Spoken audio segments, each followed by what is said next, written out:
today we're going to do a wraparound cylinder, kind of like this kind of form. It's got quite a different feel than a thrown cylinder, and it's never going to be as perfect as a thrown cylinder unless you've practiced a lot of times and you can perfect it. There's ways of improving the symmetry of a wraparound cylinder, but that just takes time. Start off with a piece of clay. I'm going to be using some stoneware clay, it's Fleck Buff. You have a big chunk of clay, and I'm going to roll it out into a flat slab. So this is a soft slab method. So you take a soft slab and then wrap it around a former. That's why it's called a wraparound cylinder. When you get your clay, try not to roll it out from a big lump straight away. You want to get the clay to say about an inch in thickness. So with the heel of your hand, begin to bash the clay out. An important point is to always do it on a rolling out cloth.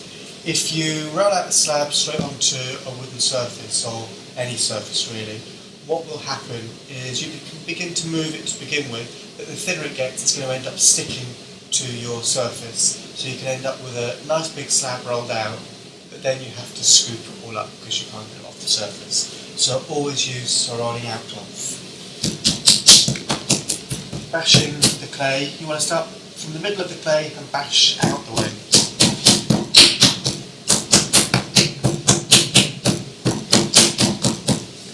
And release the clay, turn it over every now and again, because you'll find that even though you've got a rolling out cloth, it begins to stick to the cloth, and you just end up, you kind of see on the clay here where this was the clay originally, and this bit begins to stick. You need to release it so you can move the clay. You'll find it begins to roll a lot easier.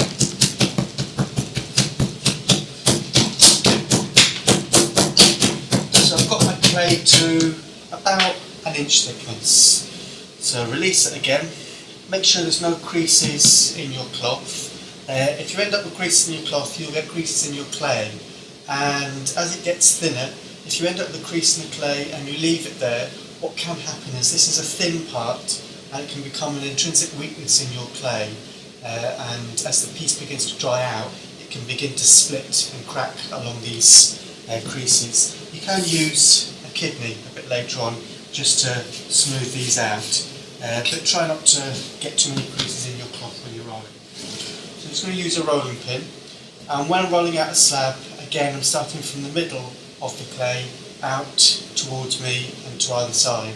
If you start at the front of your clay and roll with the rolling pin this way, what happens is you begin to thin it here, but the clay actually gets thicker. You end up with a great big wave, a tidal wave of clay going, and you're kind of forcing against yourself.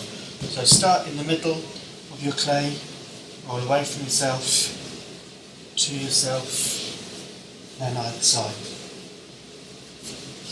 You can see the clay begins to move quite easily. Every time you've done a couple of rolls, just release your clay again. You want to try and keep your clay, if you're doing a wraparound cylinder, try and roll your clay into as rectangular a shape as possible, because we're going to be wrapping it around this former, and the 3D form of the cylinder, if you cut it down and fold it out into a 2D plane, it's a rectangle. So try and keep your clay sort of rectangular-ish if possible. So keep rolling until you've got your clay to about a centimetre in depth, and you want to try and keep your clay as even as possible all the way across. If you end up with very thin bits and very thick bits, apart from it looking odd, it's going to dry in a strange way, it's going to dry unevenly. When it goes into the kiln, it's going to increase the warpage of the piece. And one of the differences between a thrown cylinder and a wraparound cylinder is you're much more likely to get distortion and warpage when you're doing a wraparound cylinder. So to reduce that, if you have the thickness of the clay very even throughout the whole pot. So I'm just going to carry on. Here I have a little air bubble that's come up just just a bubble there. The good thing with hand building is if you do get air bubbles in, you can see them and you can address them straight away, where you can't really do when you're throwing. So I'll just pierce that with a pin and stroke out the air that's inside it. And carry on rolling. Release it again. As your clay begins to get thinner, start using your rolling pin to pick it up with. If you keep picking up with your fingers will start to go through the clay and you'll distort it, you'll drag the clay, you'll pull the clay, and you won't end up with a very even slab. Just try and use your rolling pin where possible.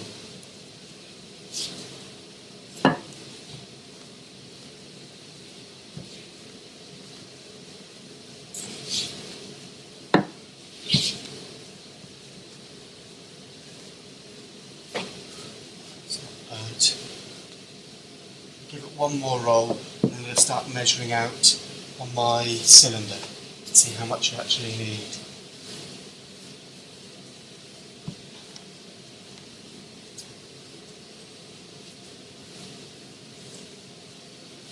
So that's not bad thickness, that's probably about 1 centimetre now. If you want to check, you need to do, not right at the very edge, but come in a little bit and cut across your piece, and you can have a look just to see how even the thickness is, and that's not bad all the way down there, and that's probably about the thickness I'm going to do for a cylinder maybe about this kind of height.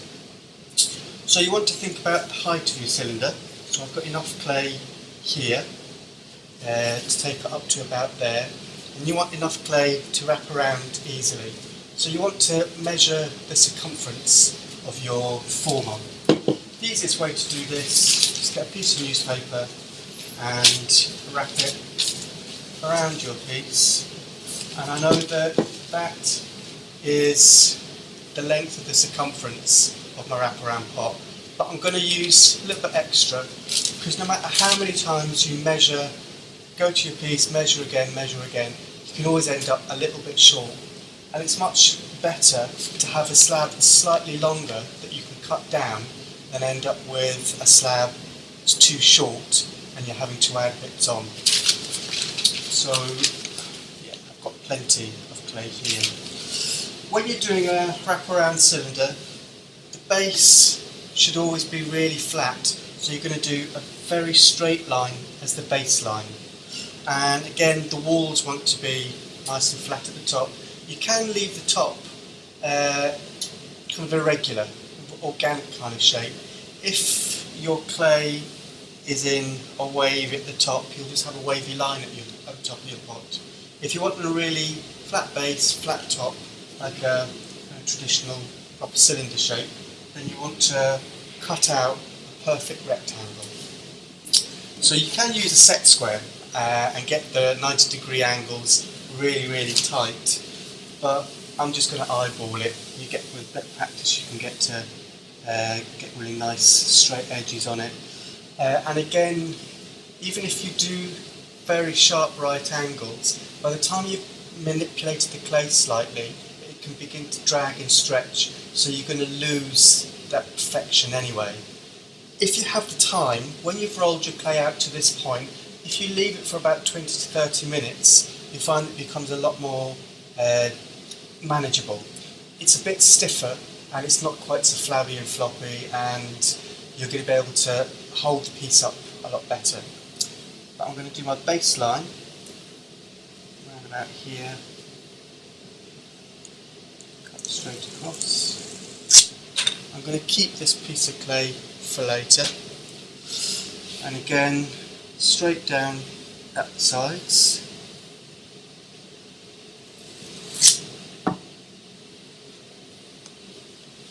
And down this side. So I'm giving myself quite a lot of excess clay to begin with, just because I know that I can cut it down as I go along later. So that's more than enough clay to wrap around the cylinder. so I'm going to have a short cylinder. If you wrap it straight around your cylinder or the former that you're using as it is, it's going to stick to it. It will stick, and then you're never going to be able to get the former back out, and you're going to ruin your pot by doing it. So you always want to wrap it in a sheath of paper. So I've just got some newspaper here, and I'm going to roll it diagonally. You can roll it straight across, but it means you've got a great big seam that you have to join. If you roll it diagonally across, then you can tuck your newspaper into it, and all you need is a damp sponge, and just wipe across with a damp sponge, and that will hold it there for a few minutes. As it begins to dry out, it might flap away again, but you can just dampen it down. So this is when you're going to use your cloth a bit more as well. So I'm going to turn my piece of clay round the way, and I'm going to set my cylinder onto my clay, and you want the base of your cylinder to go flush to the edge of your clay. If you have it slightly over, then you're not going to be able to join your base on, and if you have it slightly under, that's going to begin to crumple, and you'll get a very odd shape at the bottom of your pot. So you want it to go flush on there. Before I start rolling it down, I'm just going to taper down this edge slightly. I'm going to taper both ends. What it means is when the clay joins, rather than having two big seams that butt together, you'll end up with a great big unsightly lump coming down that you've then got to address afterwards. If you taper it down slightly, you're going to get a nicer join onto your pot. Just make sure that that is released before you start rolling.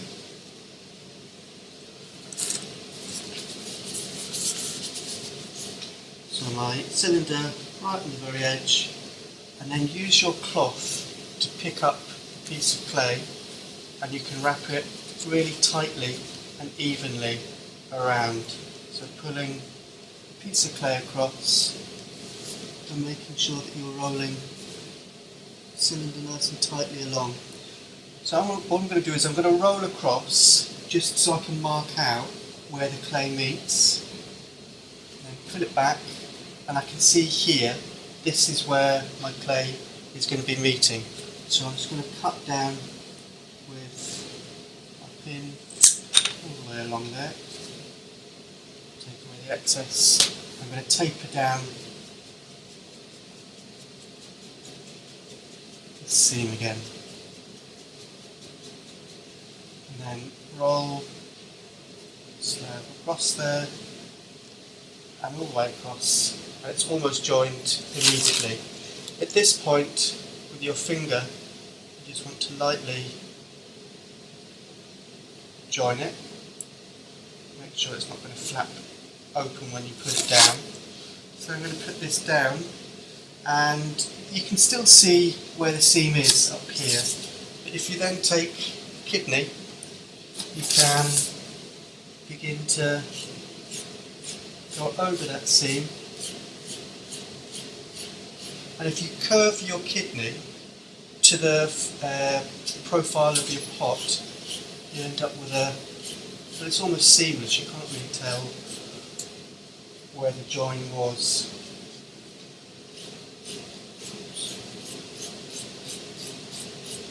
If you do have a slight bulge where they meet, sometimes if you haven't done your seams too tapered, you can have a slight bulge here.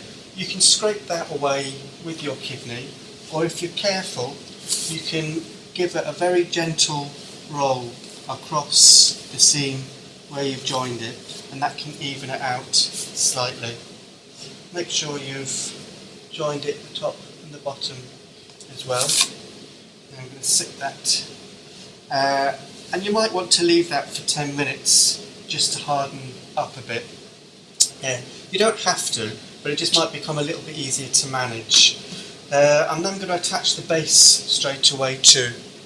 So I'm going to take one of the pieces of clay. I'm going to see if it's big enough.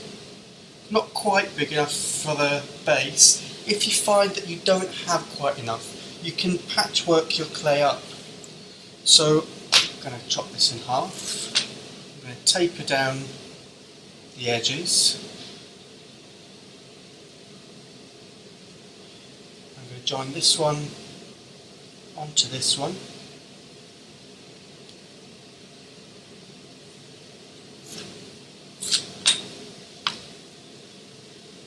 Make sure that you attach it on the other side as well. Go over it with your kidney on both sides, and then just to make sure, just give it a very light roll with your rolling pin, just to make sure that it's really nicely sealed.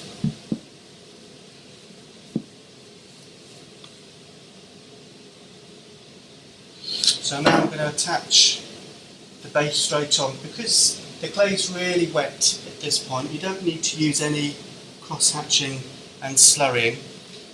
Put your pot on, press down lightly just so it sticks, and then cut about, say about 1 millimetre or 2 away from the side of your pot, because you want a bit of clay to be able to draw up over.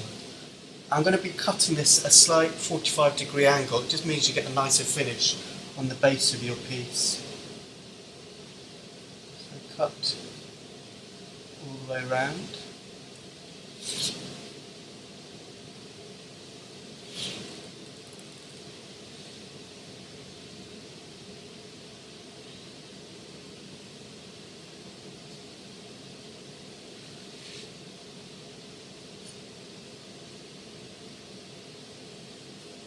Discard the excess clay.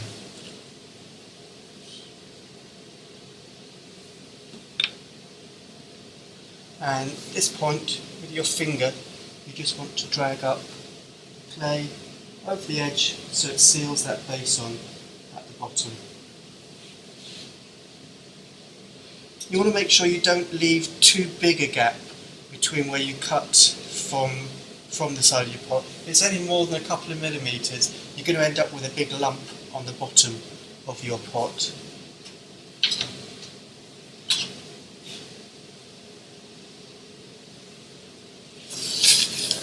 Then you take your piece, and you can see where the seam is at the moment, and you just want to gently roll, and do this really gently. Have learners who do this and then they really roll it quite hard. And what happens to it is you thin out the base of your pot so it gets wider, and it becomes the kind of the strength and the integrity is gone, and so gravity begins to push it down. So then you put it up the right way, and you get a great big lump forming at the bottom. So you really want to just gently take it over.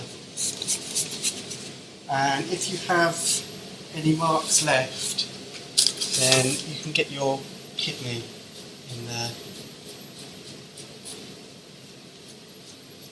and tidy it up all the way around. It'll take a bit more time over tidying this up. You might want to put it aside for 10-15 minutes just to stiffen up a little bit. That's not bad for doing it quite quickly. It would be at this point, if you wanted to use some fabric for embossing on the surface, you could use this. So something like this is an old piece of either a tablecloth or net curtains or something. And by taking a piece of fabric, you can work that into the surface of your clay. Press that down, and using your kidney, really press the fabric into the piece. And the more you work it, the more pronounced it's going to be. The bigger the weave, the more dramatic the result as well. You will pick up on all this close weave here, but where you're really going to see the texture is on this bit where it's a wide open weave. Peel it away and you end up with a really nice kind of design on it. It's a lot more immediate in the throwing in this respect. You can leave this to stiffen for a little while, but you don't want to leave it ever so long. Don't leave it more than half an hour, because what will happen is the clay begins to shrink and it will tighten around the former, and you'll never get your pot off at that point. You'll never get the former back out. So at this point, because we've got the sheath of paper around it, you just slide the former straight out, grab the paper and pull that out. And this is really soft at the moment. So at this point, you do just want to set that aside. Don't work on it too much at the moment, because you'll distort that perfect cylinder that you've got. There is a seam on the inside here, but as I say, when it's stiffened up after about 30 minutes, you can then get a tool and work down the side of it to make that seam completely disappear. And then you can work on finishing off the rim of the piece as well. That's a simple, easy step-by-step method to making a wraparound cylinder.